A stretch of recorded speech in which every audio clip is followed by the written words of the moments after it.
Wait, did it work? Yeah, it did.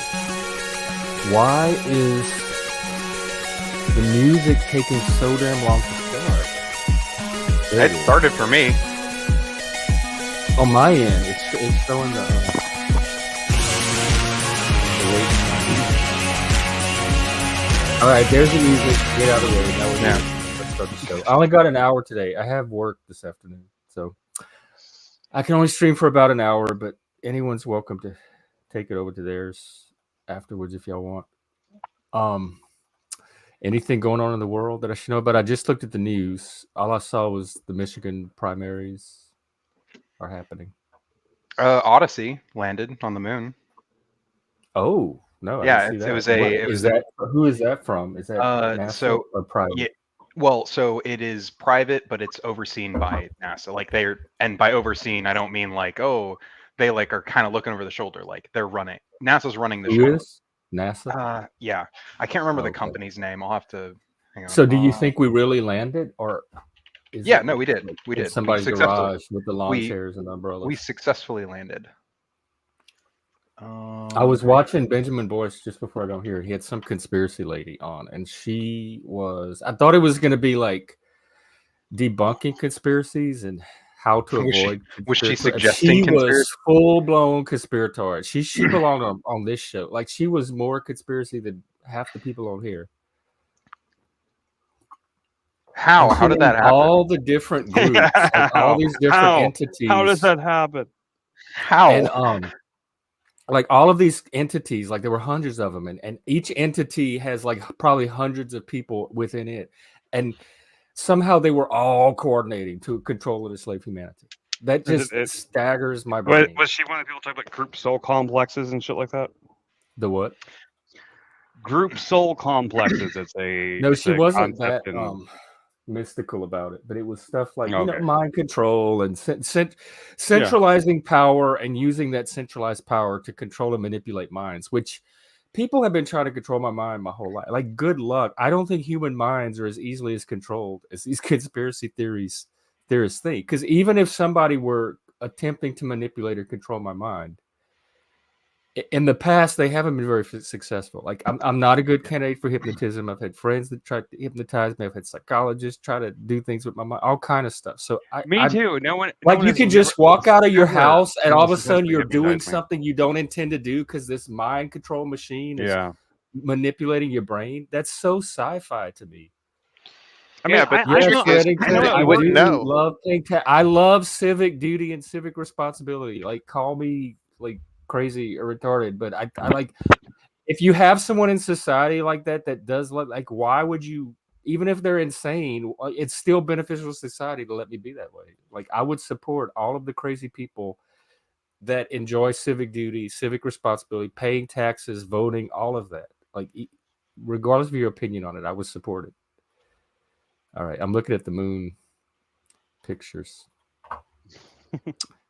Yeah, so basically it was this place called Intuitive Machines in Houston.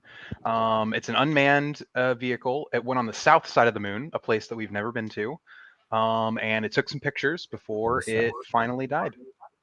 There was it was meant to, like, it goes up there and then eventually runs out of power, and it's like a pro, basically. What? I just don't understand. Like it's like things like that. That Chris, like, you're I don't know if it's me or you, but you're breaking up.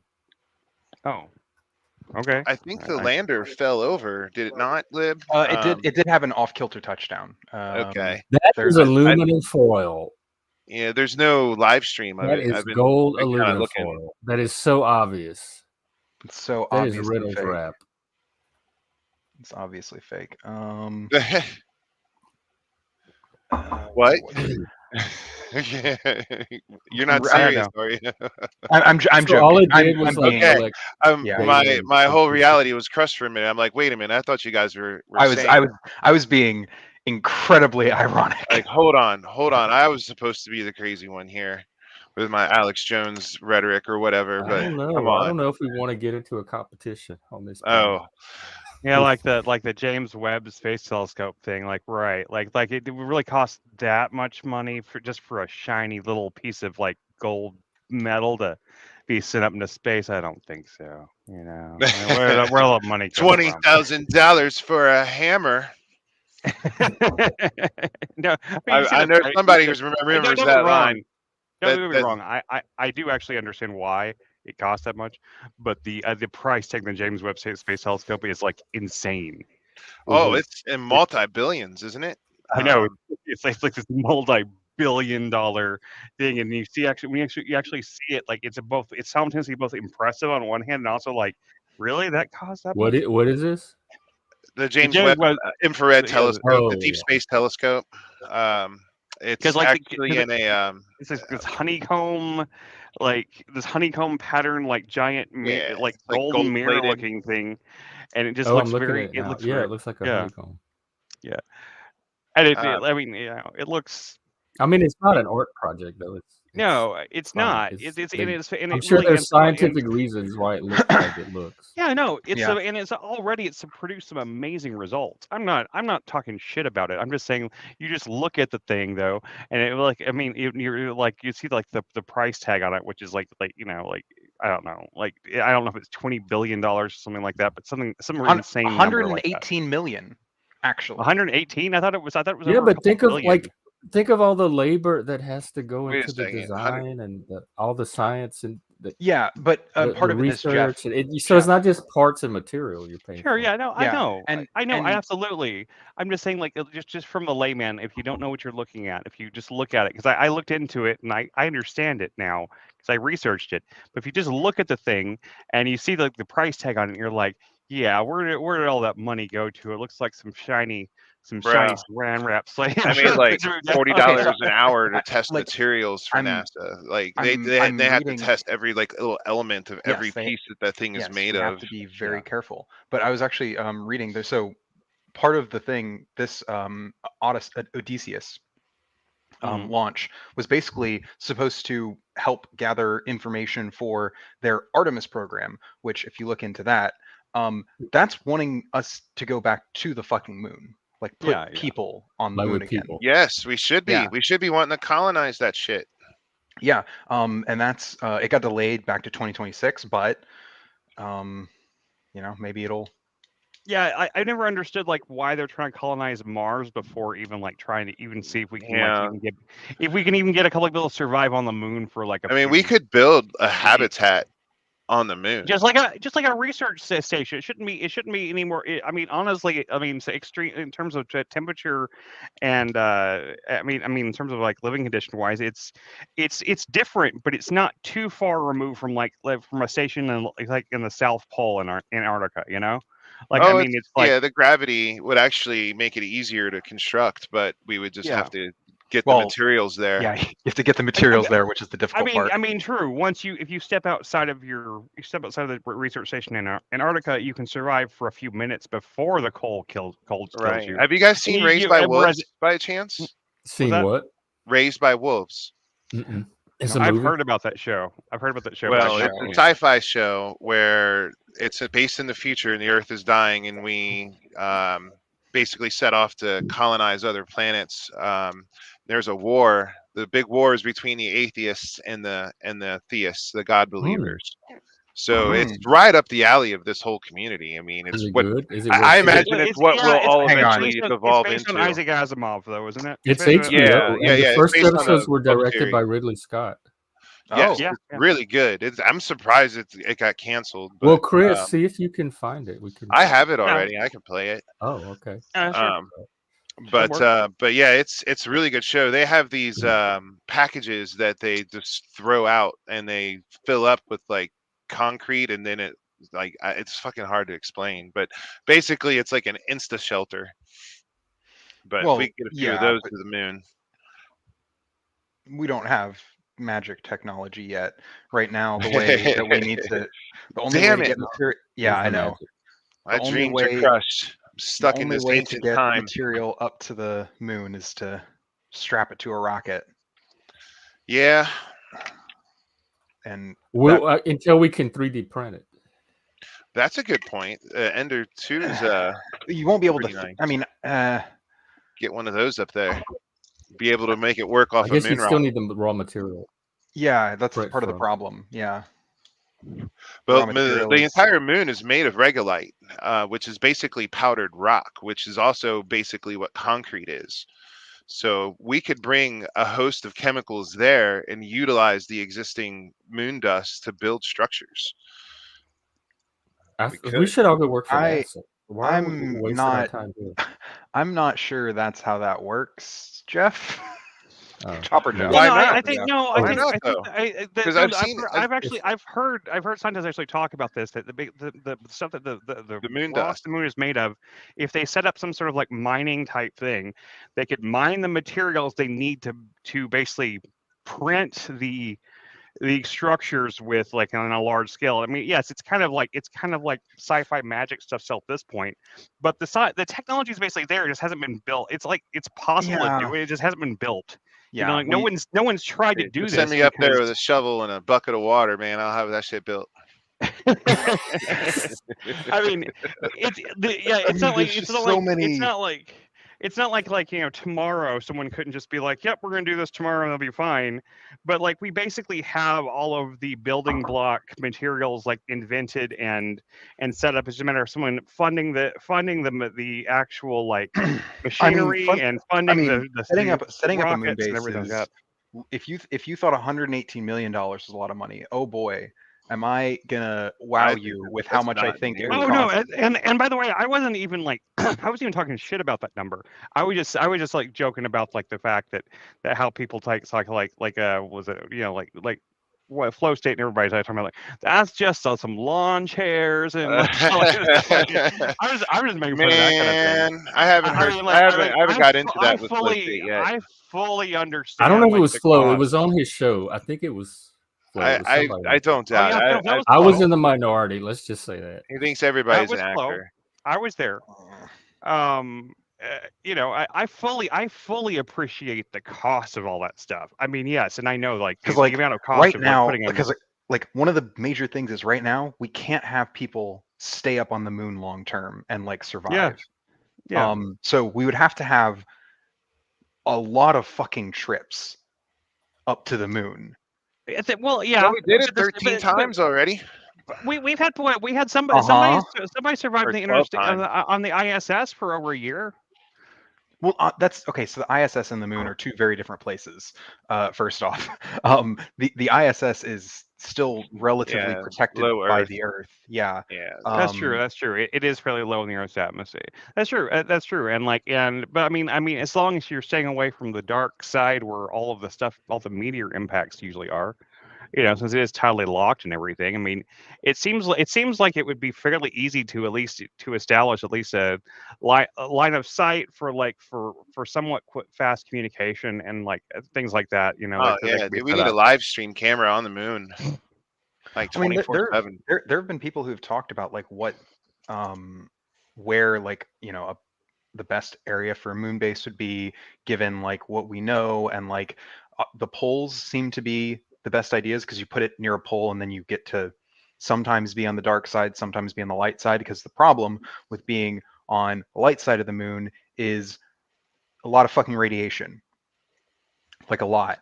There's a huge temperature difference too. Just in the shadows, like you could instantly freeze just by going in the shadow. So it's a massive temperature difference. Like it's like the difference between like when the sun's fully hitting the thing to bake you like in a few seconds in one of those spacesuits they have that problem just like in terms of, like it's one of those reasons like in like sci-fi shows like For All Mankind, like they showed, oh hey look, we went from just moon landers to moon bases, but they did a time skip and they didn't show exactly what they did because what they would have to show would be so science fiction that it would be unbelievable. I it just like it maybe that probably wasn't the reason why they did it, but I like to think that because I definitely don't we right now don't have the capabilities to put a moon base up. Like we just can't. I mean, unless you want to prefab a moon base down here and then strap it to a rocket and then shoot it, and then hope that it remained perfectly intact. I mean, I think that we technically speaking, I think we have all of the various pieces of technology that would be required for some sort of like something could be constructed that could go there and collect materials, and in theory could use it to 3D print or take the materials up and like robotically construct it or whatever the case might be. There is definitely like enough, like we definitely have think advanced about technology enough. the deep space exploration options going from the moon. It's so much cheaper to launch from the moon than it would be to launch from the Earth. So if we could produce materials, what's the cost of building a moon base though?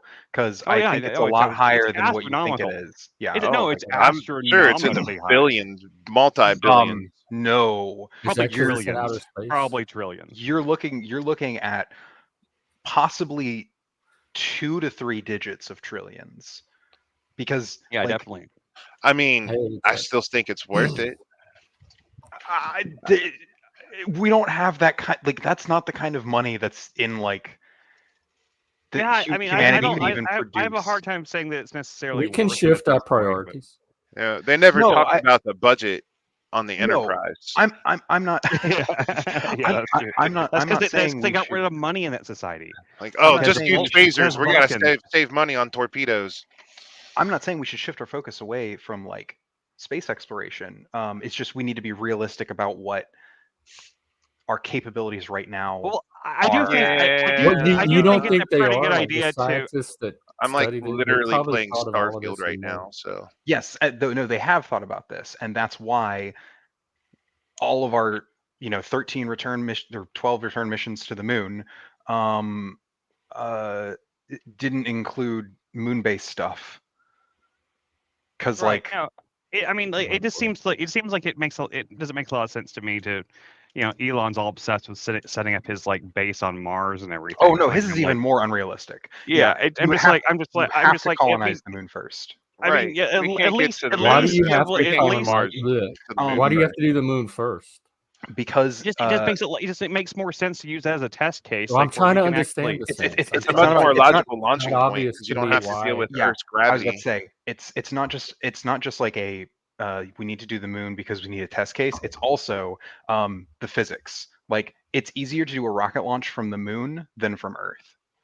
You can nearly jump off the moon because there's hardly any gravity, so it wouldn't take as much thrust to move as much mass. Yes, and you need a lot of that thrust to get all the way to Mars in a reasonable stretch of time.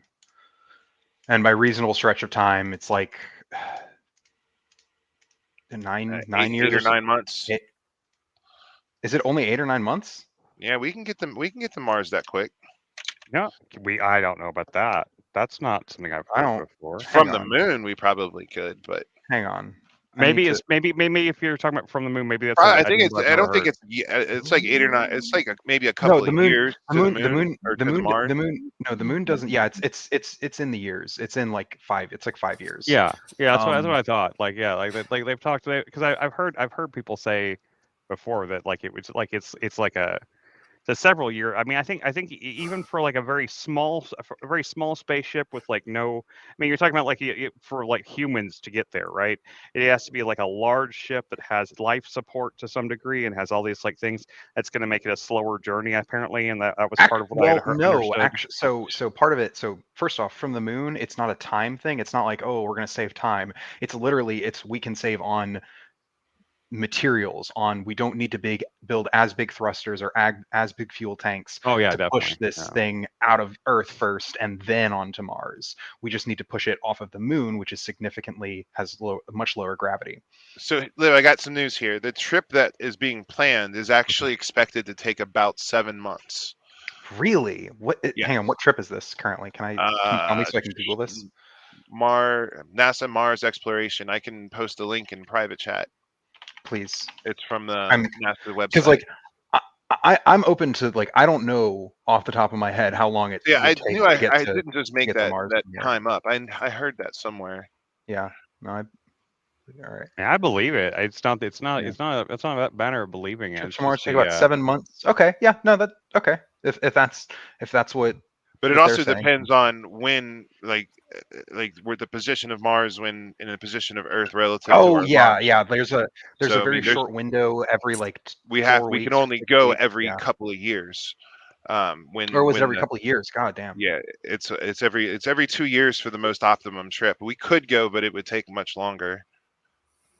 Oh, Reddington. It would take a lot of capital and resources to build the infrastructure on the moon so that we can have the ability to launch from the moon to Mars. Which is why I'm saying. Well, you know, we've moved from conspiracy to science fiction. Well, it's not really. I'm looking at the NASA website. I'm not talking about science fiction. Yeah, no. It is worth noting what we're talking about is like what we're talking about today. Our little moon scenario is science fiction. Yeah. None of us are NASA scientists. Yes, so but all that could change tomorrow. That's just like kind of what happens with this kind of stuff. You know, there could be some slight technological breakthrough that just completely like an Alcubierre warp drive. That's happened before in history. And to be fair, like if you look at this article that you did link there, this was being planned to happen in 2020, and it was supposed to is originally supposed to launch on August 14th, 2020. And I think that ended for obvious reasons. Which mission? The mission that we're talking about, the Perseverance, like that mission, that flight to Mars, yeah. It if you look down at the bottom there, it shows that like the original launch date was set to August 14th. It's got the original timeline still. Yeah. No, I think, or maybe it actually did happen. Maybe this was just a probe type thing. This is a rover. One of the landers. It's one of the landers, yeah. One of the rovers, yeah. The one with the drone on it. This is Perseverance. Yeah. Oh, I remember this. Okay, yeah, this one did. That one actually just damaged. That one actually, the drone just broke. Basically, it went sideways and damaged one of its rotors. It can't fly anymore. Damn. Those damn drones, they're so hard to fly for even people here on Earth. Like, what do they think it was going to be? Easy on Mars, you know? Like, well, I think it still exceeded their expectations. It wasn't a really fancy drone. They weren't even really sure if they could fly on Mars because the air is so thin. But with the right modifications, they were able to. So, which is so fucking cool. I love reading about this kind of stuff. It just me too. Like I said, if you're any kind of space nerd, like that movie, the documentary Apollo 11 is amazing. It's got all archival footage from like the Apollo 11 mission. That's the one that debunks. You mean all fake? CGI. Yeah, they all faked it with CGI and like deep fake AI. Yeah, like nah, it's you watch that thing and like you're like, yeah, okay. Like they can deep fake a lot of things, but like the thing that's so amazing about that documentary is that it's literally like 2.5 hours of just archival footage with no narration, no talking heads, no. I think there's like a couple of moments of like extra like graphics they put in there to try to like put some certain things into perspective for the audience. But beyond that, everything is just archival footage. It's 100% archival. You know what's going to kind of be scary is when AI art gets to the point where they can do those videos, but then people will start doing like fake moon videos. Bro, have you seen the Will Smith eating spaghetti video? Yes, no. I have. Yes, no, you have, Jeff. You don't want to. Let me look it up. It's not very comfortable. But there's an old one and there's a new one, and the new one is, it looks real. But the old one is just fucking. Oh, disturbing. They have one with both of them. I wonder if I'm going to get copyrighted for this. No, you won't, because it's all over Twitter and that. All right, I'm gonna try it. It's only 23 seconds. Hang on.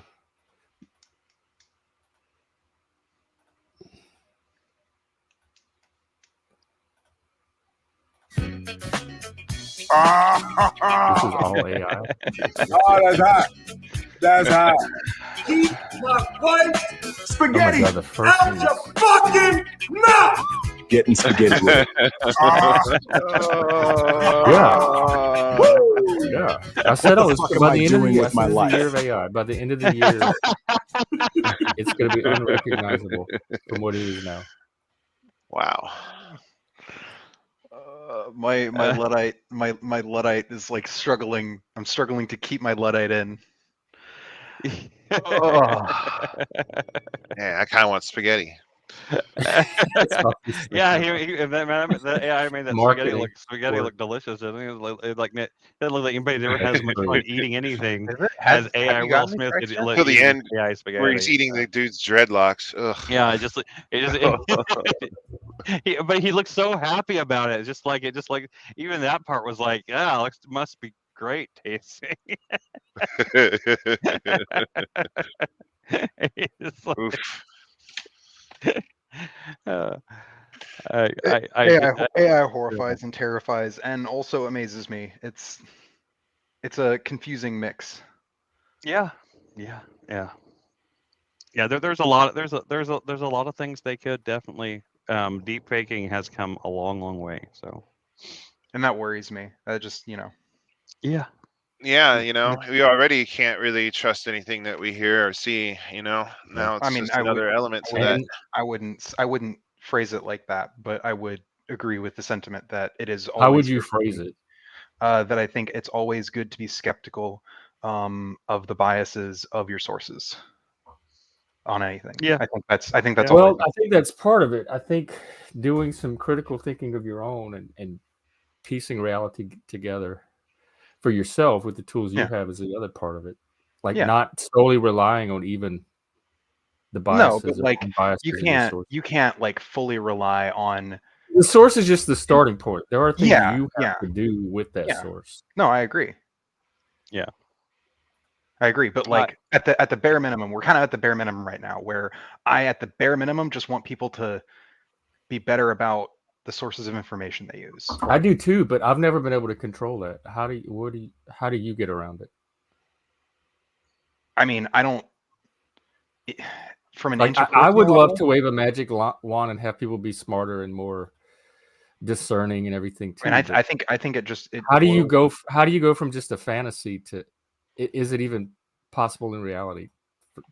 Is that realistic to wish of people? I guess is my You know what? Funny enough, Jeff, Limit Tommy's stream was kind of about this whole point last night with the cognitive dissonance of the flat earthers and that.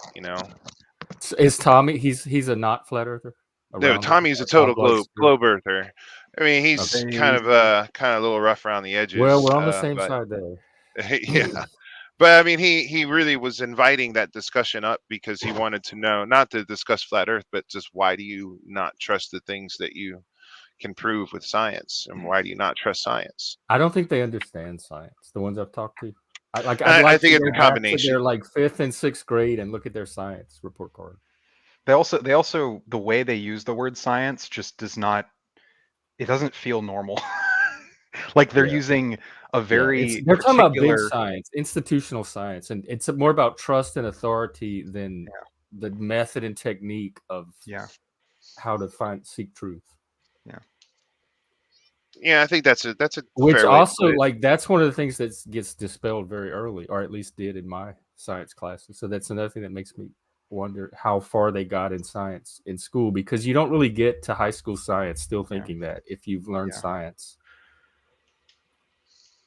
Yeah, it's I don't know. I've always been a much bigger fan of like I've always followed science, space exploration stuff pretty so closely. It's worth noting. I was kind of in that boat a little bit where because I went to a private school, the way they taught science was not exactly the same. What was different about it? It was you got the privileged version, creationist. Oh, it was a religious. Well, yeah. Well, it was. Let's be clear. It wasn't explicitly creationist, but it was very implicitly creationist. How did you come out as well grounded in science as you are? I think largely because the kind of in part of the curriculum was like is a liberal. It's supposed to be like a classical, they called it a classical Christian school. And basically what they meant by classical Christian is liberal arts. Okay. So very much focused on, writing, reading comprehension, public speaking. There were, some math classes and stuff, but the primary focus was more on the humanities, but it was really good on the humanities.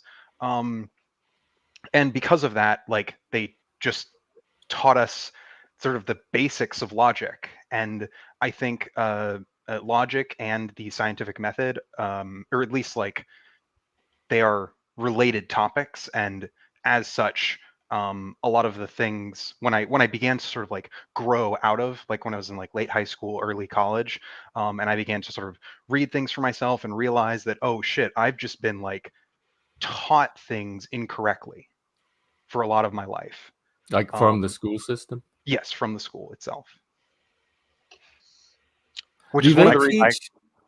Do they teach formal? We got the scientific method in public school, but I don't know if we got formal logic.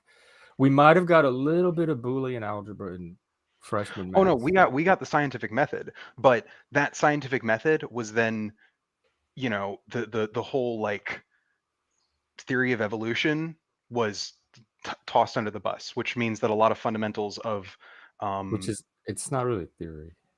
No, it's not. But it is a theory, but it's the theory doesn't mean what I found a meme on it. Actually, just this morning, this meme came across my feed on evolution, so I guess I could share it.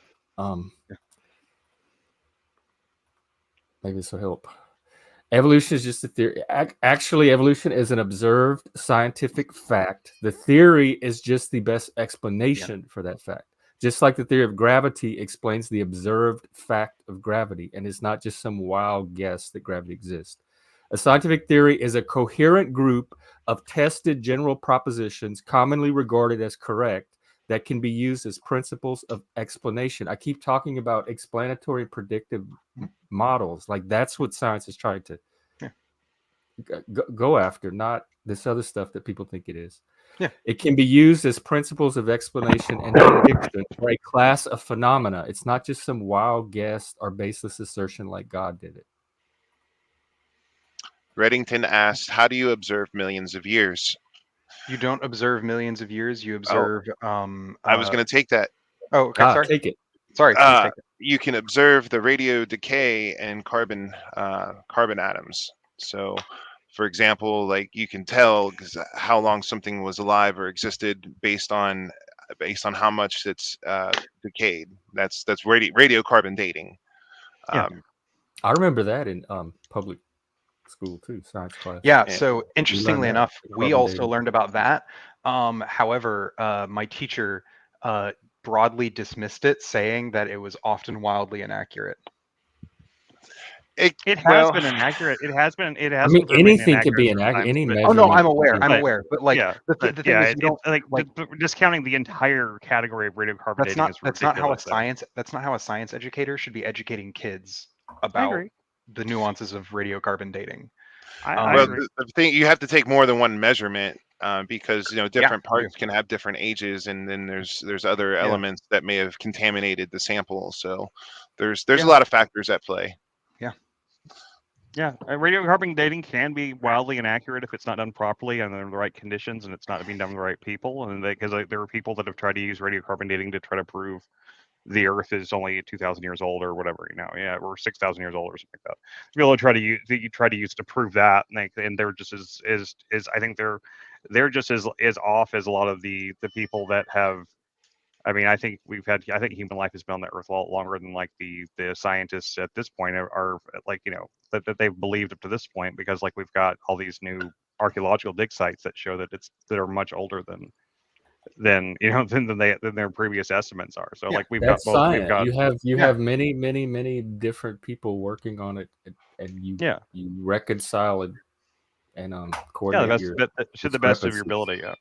Yeah, science is like a what I want to say, like it's like a cooperative. Yeah, I was gonna say the peer review process. Multiple people contribute to it. Any given time. Cornerstone. And ultimately, we all have two choices here. We can trust certain institutions to verify those measurements, or we can learn those measurements ourselves and take them. There is an additional option of as the old Russian adage goes, trust but verify. Basically, critically trust things. Don't just blindly trust them. take trust is built though over like trust is earned. Yeah. It's built over time, and transparency is a key ingredient of that trust. Yes. And people that have not had those experiences with some of our institutions, and they are valid. Like our institutions are not infallible. They're not perfect. They're made of individual humans. And so I think that trust has to constantly be established and maintained, or you lose it. I mean, and it should be. It should be constantly tested. I mean, for what it's worth, Reddington, I think the modern sort of scientific body has, at least broadly, kind of earned that verification, at least in some respects. I think COVID compromised that for a lot of people with the medical. I think it did as well. I think it did as well, and it's very frustrating that that's going to have to be built up again, because I mean we're kind of on the cusp, before COVID, where there genuinely was a lot of trust in like actual medical communities. I mean, there wasn't as much trust in like whatever. I mean, believe it or not, there are scientific communities. And Reddington, you can come on and join the conversation if you want. Yeah, there are scientific communities that are just like, well, I mean, they're much more credible, but where you can interact and talk with these creators. Like I really got into Anton Petrov back in 2020. He is a mathematician. He's pretty cool. I like him. I feel like every time I watch his videos, my IQ goes up a point. As long as I can focus on. Actually, it has to focus really hard because sometimes his accent is really thick and hard to get through. But as long as I can focus on like what he's saying and and actually understand his accent, he's really. That's what I have to do for. He's really good though. I like his. I'm actually really disappointed because captions don't keep up with my 2x speed videos, so I've had to slow it down to 1.75. I feel cheated. I don't know how you're watching videos at 2x speed. Most of them. I don't watch like music. Obviously I don't listen to music at 2x speed. Most of the times it's usually like if it's like a long stream, I'll usually listen, especially those, I'll do those at 2x speed. Just so I don't have to spend 6 hours here. I can spend 3 hours of my day listening to it. There's some funny videos I watch sometimes about people growing pot, like pot growers, and when they're explaining things, and I feel like I have to put them up to 2x speed just so it's normal. Oh, because they're so I know those people. What do you think about in terms of science communicators on YouTube and such? So what do you think of what's her name? Sabine Hofstetter or something like that? She does a lot of stuff on like she's like an astrophysicist or something like that. She's a I don't know her. She's had some pretty interesting videos. She does like a meta video a week where she has like science news and stuff like that, and she tries to put like jokes and stuff in it. How do you spell her name? I know it's Sabine is Sabine. I don't know how to spell her last name. Hofsfelder? Yeah, something like that. Oh my God, this lady. Yeah, no, she does actually some pretty good videos.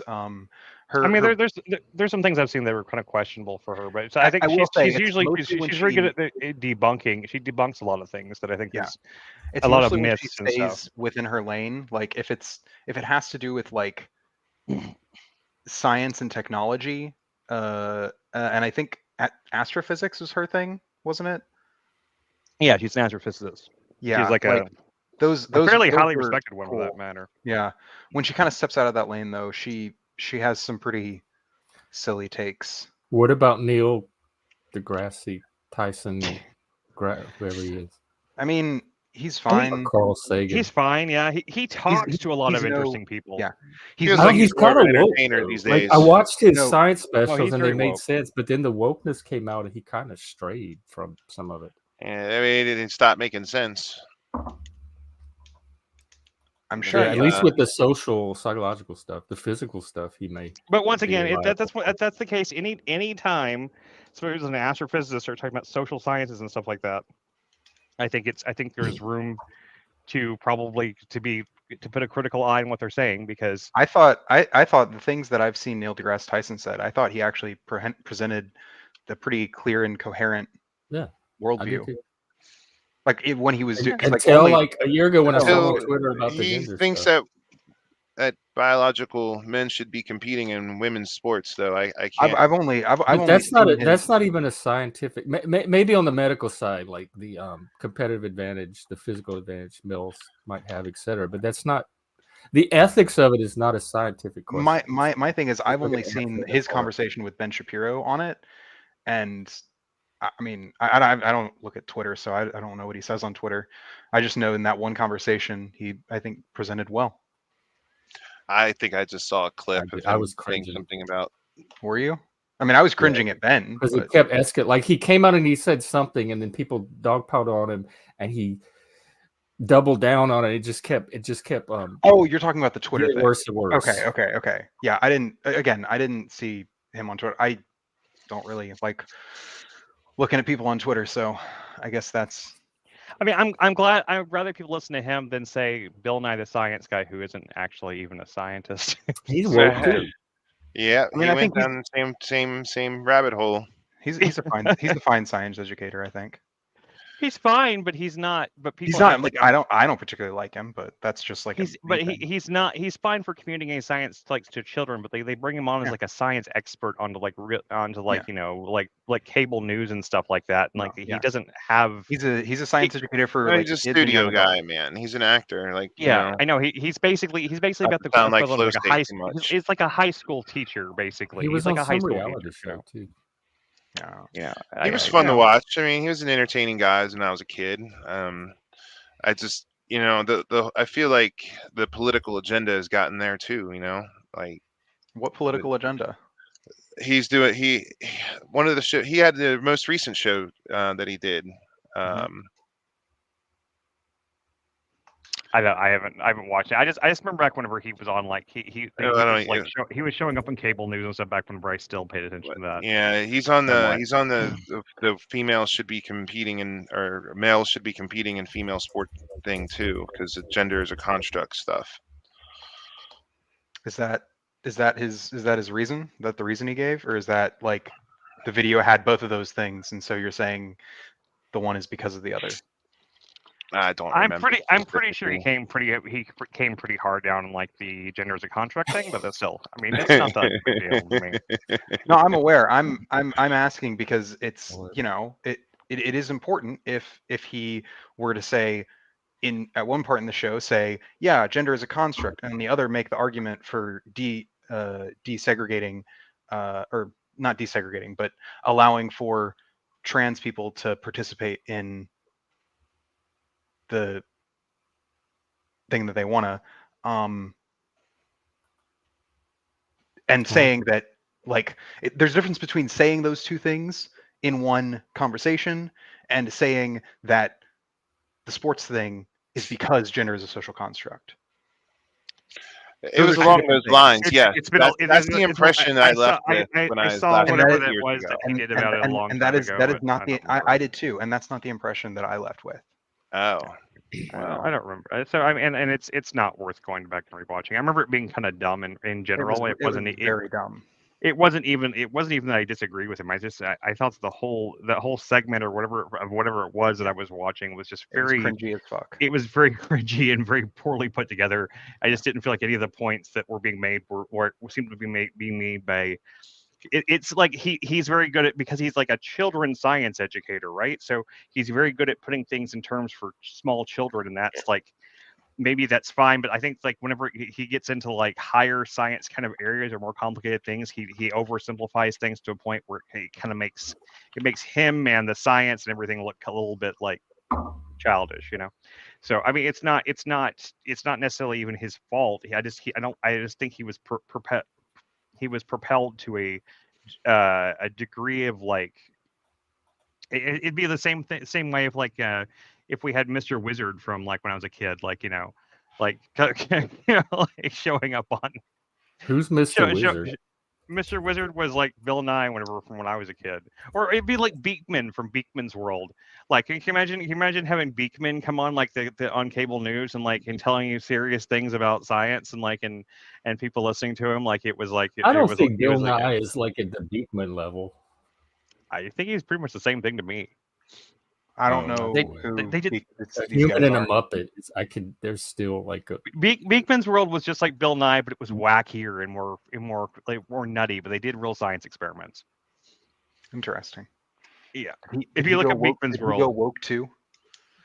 I don't know. I don't. I think he was just an actor. I think he just retired. But I mean, but it was like he had his whole thing was like he had a mad scientist lab, and he had like crazy hair and shit and whatever. Kind of looked like Yahoo Serious or some shit. Oh, I remember him. He was from like Nickelodeon or something. Yeah, he used to. I think he was on. He was on Saturday. That was like the next gen. That was y'all's generation. I do remember. Do y'all remember Mr. Rogers? Oh yeah. Hell yeah, we love Mr. Rogers.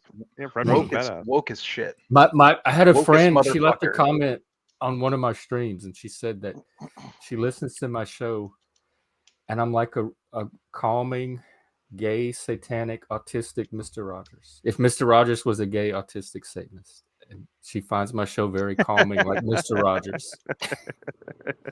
Well, those might have been the early versions of my show. Yeah, I was gonna say that makes one of us. I don't know. I get that from Jeff. I mean, in the same way. I guess. Okay, yeah. In the same way, I feel that way about Jack Talcott is kind of like a I do. I get kind of like a calm, slightly Nazi-ish version of Mr. Rogers. No, Reddington. Last time I wore a sweater, Frank ripped me for it. I mean, like Talcott's kind of like, it's kind of like if Mr. Rogers was also a little bit of a Nazi. Honestly, I do want to say that, like, if there's anyone who lived who was probably a true Christian, it was Mr. Rogers. I would stake. I know. I've met a lot of people. I've met a lot of people.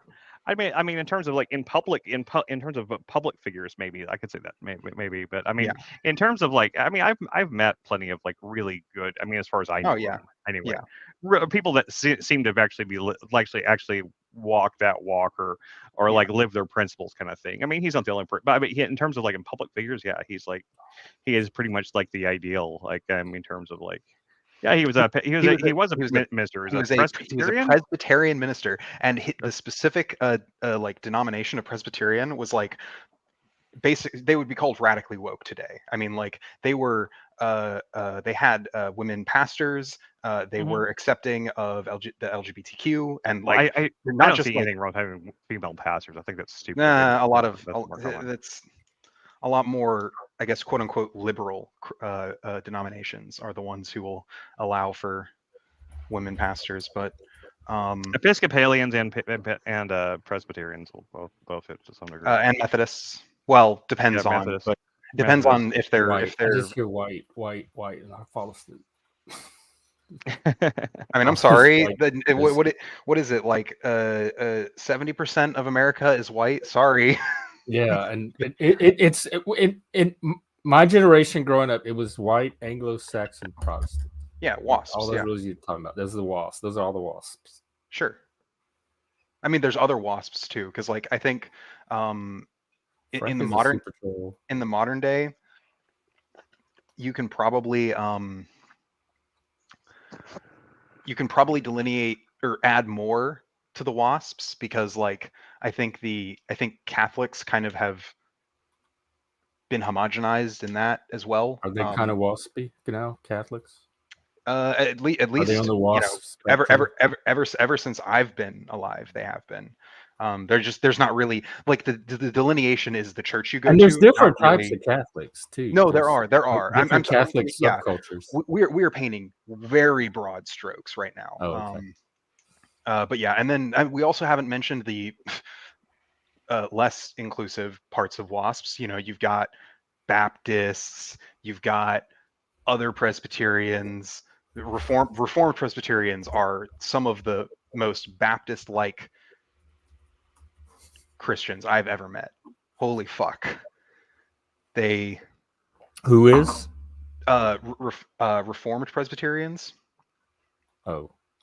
I'm not familiar. I mean, it's all Protestant to me. I can't really. Yeah. Well, the difference with Reformed Presbyterians is Reformed Presbyterians want to go back to, depending on the exact split. Reformed Presbyterians more of like a blanket, kind of like how non-denominational is kind of a blanket. It's like Reformed Presbyterian sort of refers to a bunch of different denominations that split off. I don't know if he would want me to share it. Moose just caught this. Well, Reddington, the Reformed Presbyterians I don't think are more like hardcore in that they are like really hard in the what's it called? Fucking predestination. They are like hardcore. There definitely are some theological similarities. I grew up in all Calvinism's dead, all these things. Yeah. But Calvinism. Why do I see it come up in conversation? Like well, because it's like a philosophy. Yeah, that's what I'm talking about. Like the it's more of a philosophy. What it represents is it's not dead. Yeah, no. It's alive in some of the Reformed Presbyterians because there was a Reformed Presbyterian church, and it's like, how is it different from the Jewish people that think they were chosen or special? Is it the Christian version of chosen people? It's the Christian version of that. Yeah. Yeah, I mean, like everybody likes to feel special. There's a good theological there is a very good theological argument for the Calvinist viewpoint. I don't agree with it, but I do see when you boil it down to the fundamental question of did God choose man or man choose God, it makes a lot of sense to take the Calvinist perspective because of the burden that the viewpoint that man must choose God puts upon people in general, because it means that for every single person who ever died without hearing the word of Christ or whatever, that's like means like the blood is on your hands kind of thing. So it's kind of a thought experiment of a way to kind of think your way out of feeling bad about people going to hell. Because you didn't go and evangelize to them in certain people's viewpoints. I'm not saying I agree with any of that. I'm just saying that's the way I've heard it argued before, and I do think that I do see the logic behind it. I don't necessarily agree with it either way. I think both things are kind of my viewpoints are crazy and out there anyway. So as a result of the belief in predestination, the Reformist Calvinists are much more conservative compared to their other Presbyterian counterparts. Most Presbyterian churches that I'm aware of were pretty liberal. How does the predestination lead to conservatism? What's the connection? I have no idea. I do know that's like the main sticking point between. I know that's the sticking point between a lot of Reformation Presbyterians and other Presbyterians. Well, anyway, what we started all this with, one of the coolest things about Fred Rogers, though, is the fact that he went to seminary and everything, and as he graduated, he considered his ministry to be his TV show. He never pastored a church. He was an ordained minister, though. You talking about Rogers? Yeah. That he saw his work in television for children and stuff like that, and that he saw that as his ministry, and that's what he focused it instead of going and working at a church. I think that's fucking badass. I think that's I wish we had a lot more people that if they're gonna go through seminary and all this stuff, that the only idea they had wasn't just like that think outside the box more like that. They'll see like a ministry in a more broad and more just a more creative way of because there's nothing explicitly Christian or there's no salvation messages in any of his stuff, and yet like that his show was entirely about just like it's really just like be nice to people and just being good, just teaching good moral ethic, good morals, good ethics, good about we can watch his documentary if you want one day. It was really good. Yeah, I've seen it. It's great. I think that guy was an amazing person. His speech before Congress when it was all about it was all about VCRs, just like that. It's like one of the most badass. The dude was just like he went off, man. He really did. Fuck with he's honey badger. Don't fuck with Mr. Rogers. Yeah, he really was, man. He went off. I want to look that clip up. We don't have much time left today, but we have to look that clip up sometime and show it, just because that clip is just amazing.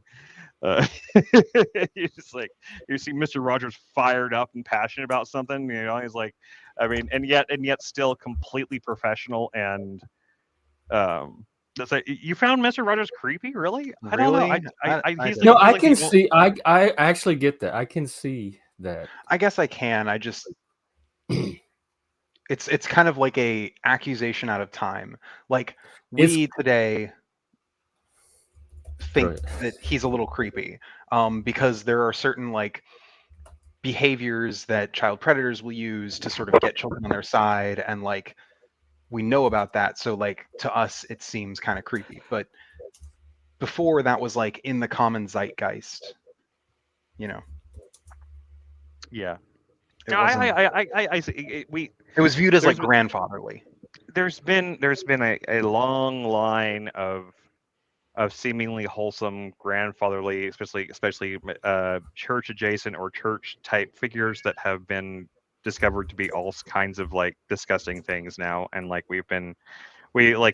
America has lost its innocence or whatever, as they say, many times over now because of just like they're just the number of pastors that have like lost their jobs, gone to jail for abusing children and things like that and stuff like that. It's a staggering number if you look into it. It's like sickening. It's really sickening. I'm not talking about the Catholic stuff either. I'm talking about in a lot of it doesn't even like make the news, like type stuff, like it's the stuff that I heard about when I was in church and stuff like that. I heard about things that happened. That's like happened in those are things you hear about churches. in the churches. Yeah, because they don't the newspapers and stuff don't even cover it, But then you hear, oh yeah, such and such pastor just went to jail. Yeah, apparently he was like, he was diddling like 8 kids and thing. It's just like what? And like I remember how like common it got to hear that whenever I was like a young adult and still in church and stuff like that, and it's still in like those kind of things. And it was just like it never got less shocking for me, but it seemed like it got less shocking for a lot of people, So it just is not good. It's not a good thing to get desensitized to, I don't think. No. What to desensitized to what? To like just the kind of like hush things that get sort of like papered over that happen around churches. Just I mean, I used to just in like my little town, just in my little town alone, I used to hear like at least a story a year about such and such is now in jail because of or such and such is like basically run out of town on a rail. It was like people basically trying to tar and feather them out of town because such and such was sleeping with a teenager or so forth, an underage person.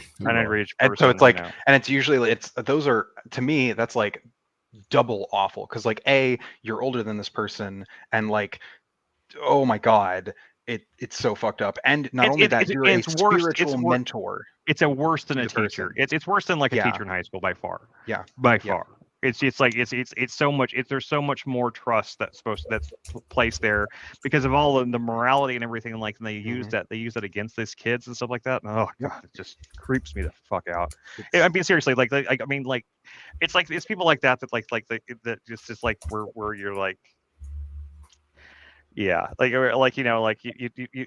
think like it wouldn't be the worst thing if something bad happened to that person. I mean, Holly Dolly, that's just a Holly Dolly. That's just like a scandal. That's like a scandal. That's not like a youth pastor gets caught, doing one of the kids. That's actually it's not just youth. It's adult. It's teachers. It's no. It is, but like the drag queens. At least in my experience, the ones that when it's like a church official, it's usually a youth pastor because they're the ones who usually have the most access to the kids. I can't remember which church it was, but it was kept pretty quiet. But I remember hearing I remember the pastor of the church I used to belong to telling this really long story of the church he was an associate pastor at, and like they found that one of like the actual pastor was like a mega church here in Dallas at the time. Like one of the mega churches here had like one of the mega church pastors was caught like red-handed like abusing both a male and female like boy and girl under the age of 10, and I'll leave it I'll just leave it at that. When they brought him before the church board, before they literally brought him in there so they could have him because they were going to have him arrested and stuff like that. And as they bring up the charges for him, apparently according to the pastor I had at the time, he said he very calmly listened to everything and said okay, so you don't want me to preach this Sunday? That was his whole thing.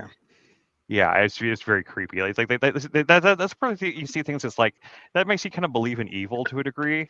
It kind of makes you believe in like that kind of like an actual like demonic evil, like how like someone who's But like you don't even need demons for that. Humans are capable of that you level. don't. All I'm just saying. on their own.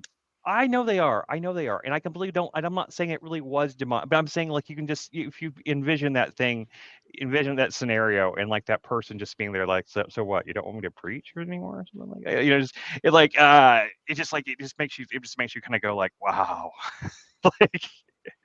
well, yeah, the Boy Scouts there is a lot of issues with Boy Scouts as well. In fact, there's enough issues that when I was a Boy Scout, knew about at least one other that I knew of, and there was another one that I heard a rumor, but it was just a rumor. Well, we all heard about the public settlements with the Catholic Church and the Boy Scouts of America. I mean, yeah. The Boy Scout thing. I mean, the Boy Scout thing was such a common idea and everything. Whenever I was a child, like I was like 8 or 9, that me and I used to joke other kids, and we all used to make jokes about like about people that went to Boy Scouts and like jokes about like we were kids, and of course kids you don't even understand what you're saying half the time, but like we literally were making jokes about kids getting abused and getting like sex, molested in Boy Scouts, and like whenever I was like 8, 9, all and the 10, choir boy jokes. Yeah, exactly. Well, I didn't actually hear. I didn't. The Catholic thing wasn't nearly as common. Wasn't nearly as commonly known. Whenever I'm but 10 years is some change. Older than you, so I heard it was just like it was that came along a little bit later, and like the Catholic but yeah, I mean, even though like that was always kind of there in the pop culture milieu, how do you say that? Yeah, like it was there, like in pop culture to some degree too. Like there was like jokes about altar boys going way back forever. So that's what. Yeah, it's any institution. Like the left points at the Catholic Church and said they're the molesters. No, I think it's any group has the potential for it. Nobody's. Yeah, but I do think there are issues with particularly religious institutions in the United States because yeah, I got that one too. Oh God, I wish I didn't get that one. Okay. I got to wrap up soon too. Yes. Yeah. You wrap up. Okay, let's wrap up on not that. Yeah, let's find a good note. Let's wrap up. Let me just announcements today. I work and then I have something this evening, but between all of that, Chris and I we're going to finish that after party series. We might start that. What's that sci-fi? The cave people, wolves living with wolves. Raised by wolves. Yeah, we'll check that out. We might start that. So there'll be stuff going on Discord today, and then we play Amogus. Yeah, I downloaded Texas Chainsaw Massacre. I might stream it later or this morning when I get off of work. I was playing a lot of Lies of P last night. That was pretty cool. Moose, can we show them your fish? I got a problem though. I might have to reinstall my operating system because I used to play a lot of pirated games, and I think that there's something in my system that's preventing the easy cheat from being able to analyze now, because it keeps saying that it's got an incompatible executable or it's a different version or something. So, and it's not just one game, it's any game I try to play online that uses easy cheat or anti-easy cheat or whatever. Anti-cheat or whatever. Yep. I'm going to have to format and start over. Moose is out fishing my laptop soon too. Yeah, I know. He actually has an impressive picture. Yeah, I mean that's a bitchin' fish.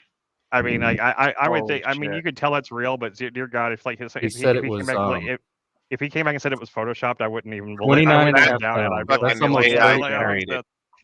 Dear God, can you imagine how much fish that is to eat right there? That's enough fish to feed a lot of people. This is the note to end on. I think. God, right. You guys all have a good day, man. Yeah, you too, Chopper. Have a good one. Yep, we'll see you on the Discord later, and we'll be here. 29.5 pounds. I had another announcement Adios. that seemed important, but I forgot it. So maybe I'll remember it before we leave. Oh, you're eating it right now? Dang. Yeah. I can't believe you're fishing, catching those big fish on fillet and cutting and hanging on the live stream. shared it with us all at the Well, same time. he might not have cleaned the fish's guts out. He may have taken that to someone who knows how to clean the guts out of big fish. I think Moose seemed like the type of guy that would clean his own fish. I mean, no. He does seem like the kind of guy who would like clean his own fish, but that's like a normal sized fish. Well, you know what, Lib? You are right. Not something you could hear from me often. I mean, that's a different kind of fish. Like there's different processes. It's different like profession. Yeah, it's like it's the same reason, like, you know, like if people like, you know, hunt a deer or something like that, they take it to like most processors type people like things, because like that is a major freaking undertaking. Like I watched like some documentary thing once about like that. It was something that was on YouTube, but it was something I didn't start watching, but then it just like I woke up to it auto playing, like somehow the algorithm had got me into some sort of hunting survivalist thing, and they were going over how to. By the way, that was my announcement. Tomorrow, the new season of Survivor starts, and I'll be streaming in the Discord. So tomorrow night, Survivor. Yeah, Moose. I don't mind doing it, but I don't want to mess up. That's like the same reason I have a couple models that are like really, really nice models, and I plan on getting someone else, paying someone who is good at art to paint them, because I don't want to mess them up. They're very nice models, and I would like them to be pretty. Sure, yeah, I get that. Yeah, I mean, I can't hunt anyway. I couldn't go out and shoot, and unless I was like literally in a survivalist kind of mentality. If I had to kill something to eat to survive, be one thing. But if I just like going out and hunting, I just couldn't do it. Just as a I feel I am too soft-hearted. I'm too soft-hearted. Even if it's a squirrel, I'd feel horribly bad. Like I used to, like literally, like we I remember we found like an injured squirrel like in my road whenever I was like a teenager, and like I tried to take it to like, you know, if I find a wounded bird, I try to you know, take it to a veterinarian or something like that. I do that kind of shit. You know? Yeah. Like, I can't. Even people are like, oh, it's just best to put it out of misery kind of thing. Like, it's gonna be somebody else, because me, I'll cry about it for a week. So I can't do it. I can't, especially if it's anything that's small and helpless. Even if it's, maybe I wouldn't feel that bad about deer, because deer are stupid and mean, but they are. Deer are stupid and mean. They're cute. No, they're adorable. No. Deer are the stupidest, meanest fucking things. Yeah. If you actually get close to one of them, like they make this horrible sound. Like the sound that deer make is not like the sound that you think a deer would make. It's like this like yeah, it's like this like weird yell bleat. It's fucking weird as shit. Someone heard like a goat bleating and like a horse neighing at the same time, and like they literally do. They do wait. It's like they must be suicidal, because they it's not like it's whenever people get hit by deer. I've hit deer twice in my life, and in both cases, like I could see the road coming miles ahead of me. It wasn't like, and I actually could see the deer off to the side of the road. In one of the cases, I could see him up ahead, and I was like, "Oh, look, there's a deer up there!" And then he jumped in front of my car right as I got close to him. He saw me coming. It was like he was like, "Yeah, I'm ready to go." Yeah, I don't know. Maybe I grew up around too many hicks. I don't. I mean, like they're suicidal and stupid. Like Louis C.K. actually did a really funny. Geese are mean. They used to face this growing up. No, you know what's what's worse than geese is swans. Swans are like the biggest asshole of the fowl. Yeah, geese. I mean, swans definitely are too. But geese are less overly aggressive. Like geese can be very big assholes, but like if you have. Really, I mean, the most aggressive level is peacocks. Peacocks are scary. Oh, peacocks are really, peacocks are scary. They're massive. They're massive, and they make the most blood-curdling sound you've ever heard in your life. They sound like a small little girl being like, you know, like in a slasher movie. You hear like a little girl being like murdered. We should have ended a few minutes ago. Yeah, we should. I do have I do have to wrap up. Yeah. Okay. So Go ahead and go. Y'all can do another stream. Like if Chris, if you want to open a stream on your channel, feel free. Or we can just catch up later. Yeah, we'll catch up in Discord or something. Yeah, I'm traumatized by peacocks because there's people that live across the street from my grandparents that had them, that just had peacocks wandering around. And I would go walking down the road and they would chase me. So, Lib, any last words? Nope, that's it. Stay away from peacocks. Good All last right. words. Well, there you have. There's your wisdom for today. And we will be back tomorrow. We'll be watching things in Discord later today, and et cetera, et cetera. So catch you then.